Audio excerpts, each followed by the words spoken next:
Hello student, good morning सभी का। आप सभी का स्वागत है इकोनॉमिक्स की क्लास में। इकोनॉमिक्स में हमारा जो चैप्टर चल रहा है वो है परफेक्ट कंपटीशन मार्केट में प्रॉफिट मैक्सिमाइजेशन यानी कि लाभ अधिकतमकरण। इसमें अभी तक हम कर चुके हैं total revenue and total cost approach, और इसके साथ साथ सेकंड जो अप्रोच है marginal revenue and marginal cost approach, उसको हमने शुरू किया था पिछले लेक्चर में। और उसमें हमने देखा था कि किस तरह से सुपर नॉर्मल प्रॉफिट जो है इस मार्केट के अंदर क्या है होता है। मैंने आपको बताया था कि किस तरह से हम सुपर नॉर्मल प्रॉफिट जो है वो कैलकुलेट कर सकते हैं। तो सुपर नॉर्मल प्रॉफिट तब होता है जब एवरेज रिवेन्यू ज़्यादा हो एवरेज कॉस्ट से, और नॉर्मल प्रॉफिट कब होता है जब एवरेज रिवेन्यू और एवरेज कॉस्ट दोनों एक दूसरे के इक्वल हों। और मिनिमम लॉस कब होता है जब एवरेज रिवेन्यू आगम हमें कम हो रहा हो और लागत हमारी क्या आ रही हो, ज़्यादा आ रही हो। तो ये पॉइंट हम कर चुके हैं अब तक सुपर नॉर्मल प्रॉफिट। आज हम बात करेंगे नॉर्मल प्रॉफिट और मिनिमम लॉस के बारे में। ये हमारे पास डायग्राम है, इसमें ओ वाई एक्सिस पे हमने दिखाया है कॉस्ट को और रेवेन्यू को यानी कि लागत को और आगम को। ओ एक्स एक्सिस पे हमने दिखाया है उत्पादन यानी कि आउटपुट को। जैसे कि हमें पता है कि ये क्या है, एक पूर्ण प्रतियोगी बाजार है, परफेक्ट कंपटीशन मार्केट है। तो परफेक्ट कंपटीशन मार्केट के अंदर हमारा प्राइस लाइन जो है वो क्या है, पैरेलल होती है ओ एक्स एक्सिस के। तो ये हमारी प्राइस लाइन भी है। यहाँ पर एवरेज रिवेन्यू जो है वो बराबर होता है किसके, मार्जिनल रिवेन्यू के। एआर और एमआर दोनों एक दूसरे के इक्वल होते हैं।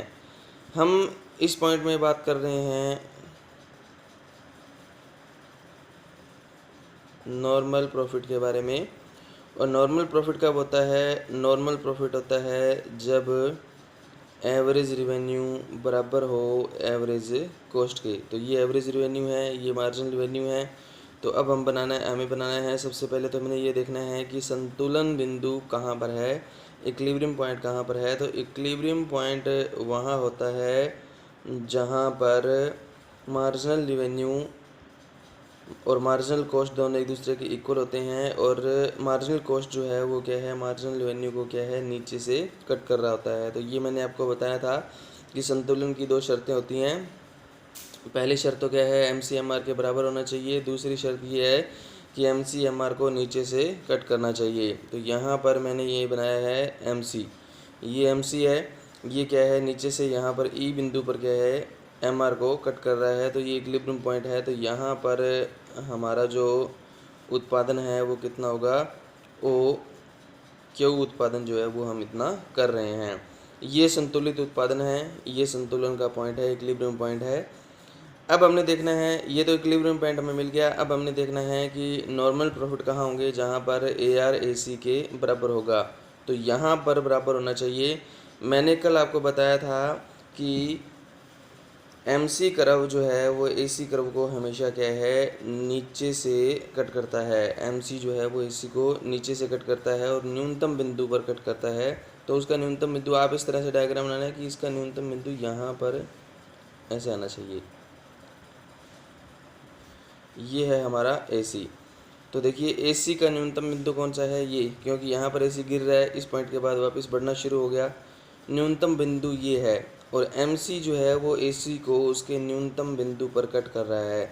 तो दोनों बातें होनी चाहिए, एक तो एम सी एम आर के बराबर होना चाहिए, दूसरा क्या है, ए आर एम आर के बराबर होना चाहिए। ये पूरी लाइन पर ए आर एम आर के बराबर है।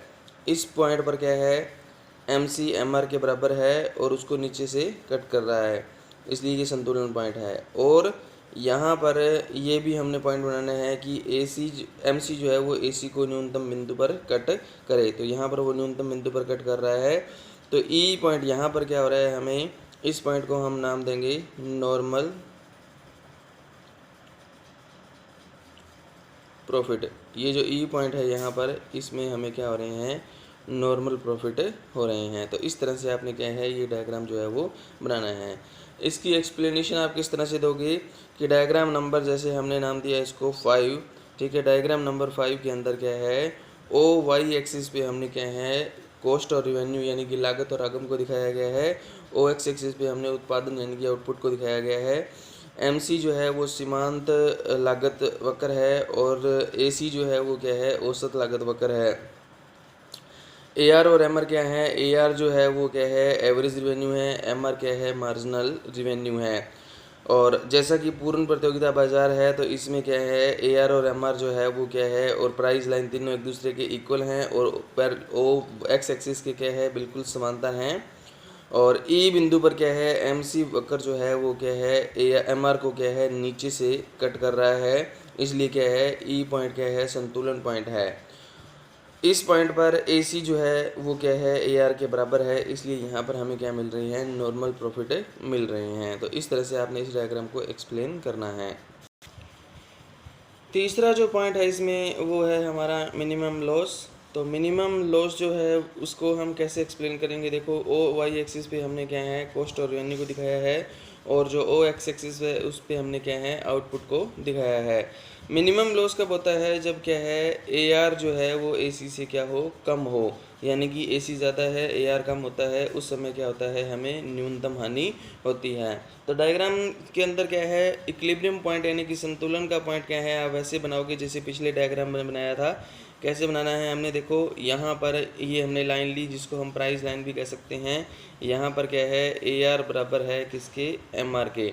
उसके बाद हमने क्या है, बिल्कुल वैसे ही हमने एक कर्व बनाना है, MC कर्व, जो क्या है, MR को नीचे से कट करेगा, जिसको हम क्या कहेंगे, इक्विलिब्रियम पॉइंट कहेंगे। यहाँ तक तो बिल्कुल सेम रहेगा आपका। उसके बाद आपने क्या है, किस तरह से करना है इसको, इसके बाद हमें ज़रूरत है AC कर्व की। तो AC कर्व किस तरह से बनेगा, देखिए AC कर्व को इस तरह से बनाना है कि वो क्या है, AR से क्या है, ज़्यादा आए। AR कितना है, देखो यहाँ पर ये हमारा AR इतना है, यहाँ पर इतना AR है, इससे ऊपर AR नहीं है, क्योंकि AR और MR क्या है, दोनों एक दूसरे के इक्वल हैं, तो ये हमारा AR है। MC कर्व जो है वो क्या है, AR कर्व के ऊपर आना चाहिए, क्योंकि AC ज़्यादा होगा AR से, तभी हमें क्या होगा, लॉस होगा। यानी कि ऊपर हमने इस तरह से बनाना है, जैसे कि मैंने आपको पहले बताया था कि AC जो MC कर्व है वो क्या है, AC को उसके न्यूनतम बिंदु पर कट करता है। तो यहाँ पर हम क्या है, ये बना रहे हैं AC, ये औसत लागत वक्र है। MC देखो यहाँ पर उसको क्या है, नीचे से क्या कर रहा है, कट कर रहा है। उसके बाद इस लाइन को आप क्या है, ऊपर की तरफ सीधा लेके जाओ, यहाँ पर सीधा ले जाके, और इस लाइन को क्या है, यहाँ पर ऐसे मिला दो। तो देखो यहाँ पर क्या हो रहा है, इस पॉइंट को हम नाम देते हैं जैसे P1, इस पॉइंट को हम नाम देते हैं N, और इसको हम नाम देते हैं Q। अब देखो हमें रिवेन्यू कितना प्राप्त हो रहा है, आगम कितना हो रहा है, OPEQ।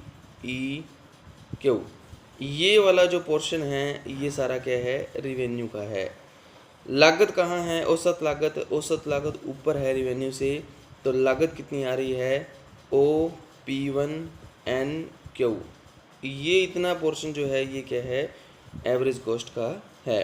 तो इसका मतलब क्या है, एवरेज कॉस्ट जो है वो ज़्यादा आ रही है एवरेज रेवेन्यू से। कितनी ज़्यादा आ रही है, ये इतनी ज़्यादा आ रही है।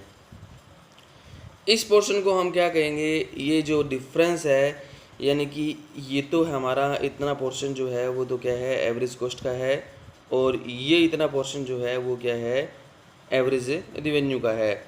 यानी कि एवरेज रेवेन्यू में और एवरेज कॉस्ट में कितना डिफरेंस है, ये इतना डिफरेंस है। ये वाला जो डिफरेंस है इसको हम क्या कहते हैं, मिनिमम लॉस कहते हैं। तो इस तरह से आपने क्या है, मिनिमम लॉस जो है वो कैलकुलेट करना है। तो पूर्ण प्रतियोगी बाजार जो होता है उसमें क्या है, जो फर्म होती है उसको शॉर्ट टर्म के अंदर क्या है, मिनिमम लॉस भी हो सकता है, और इसको हम MCMR अप्रोच की हेल्प से कैलकुलेट कर सकते हैं। तो मैंने आपको दोनों अप्रोचेज करवा दी हैं इसमें, टोटल रेवेन्यू और टोटल कॉस्ट अप्रोच, और marginal revenue and marginal cost approach. और इन दोनों अप्रोच में आपने देखा कि किस तरह से हम क्या है, जो प्रॉफिट मैक्सिमाइजेशन है उसको हम कैलकुलेट कर सकते हैं, यानी कि सुपर नॉर्मल प्रॉफिट है उसको हम कैलकुलेट कर सकते हैं।